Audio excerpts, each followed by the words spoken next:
Morning, everyone. It is, as always, a pleasure to receive the Prime Minister here at the State Department in Washington.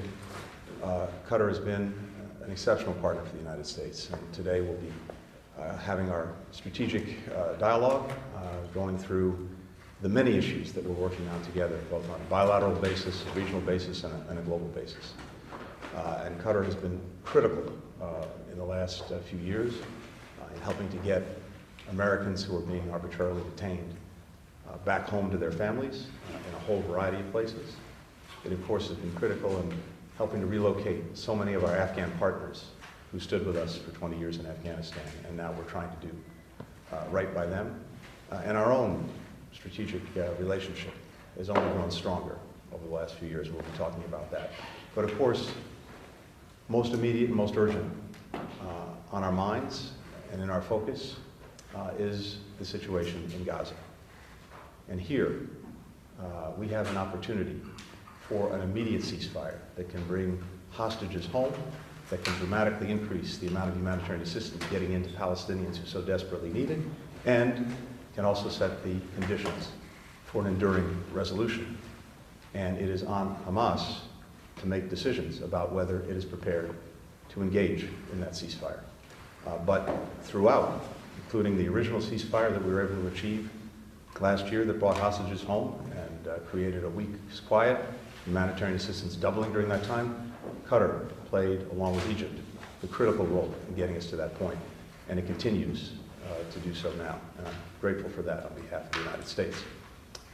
It's also urgent, irrespective of ceasefire, to dramatically increase the humanitarian assistance that's getting to people inside of Gaza.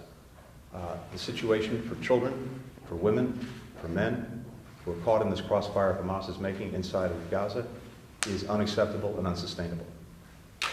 Israel has to maximize every possible means, every possible method of getting assistance to people who need it.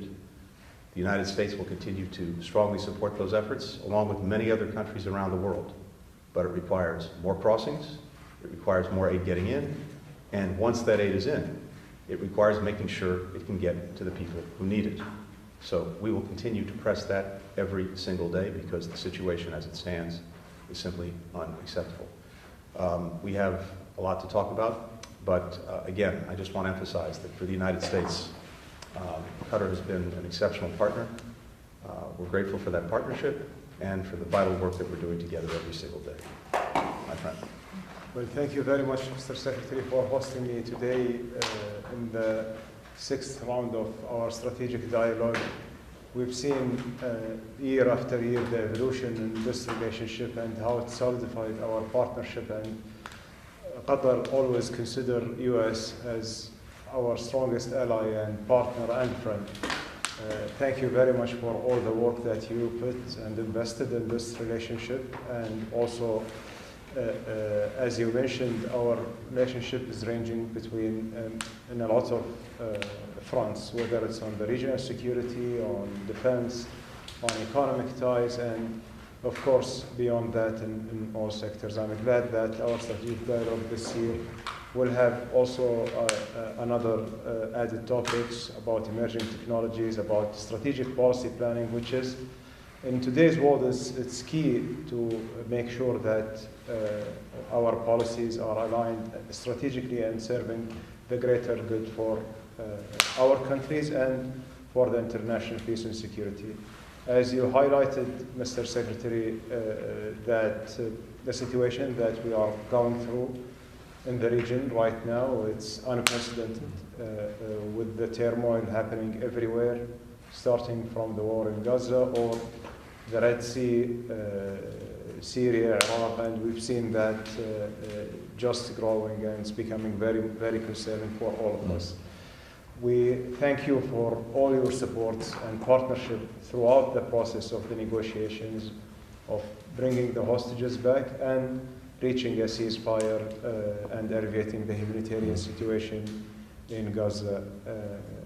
I just wanted to reiterate in front of you, Mr. Secretary, Qatar, United States, and our partners will be always persistent to make sure that this deal happens, despite whoever is trying to undermine the efforts of bringing peace. We want to bring peace.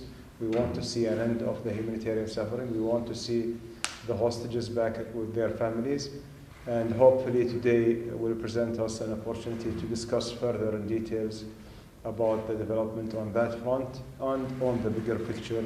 And of course, ultimately hoping to reach a just solution for the Palestinian people also to get their own state at the end of the day. Thank you very much, Mr. Secretary. Thank you for being a great partner and a great friend as well. Well, thank you, my friend. If you allow me one final thing that I wanted to share.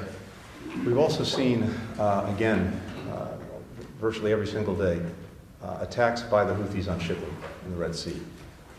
A ship that they attacked is now sunk to the bottom, and the result of that is that there's a huge fuel split from that ship. So that's creating a potential environmental disaster.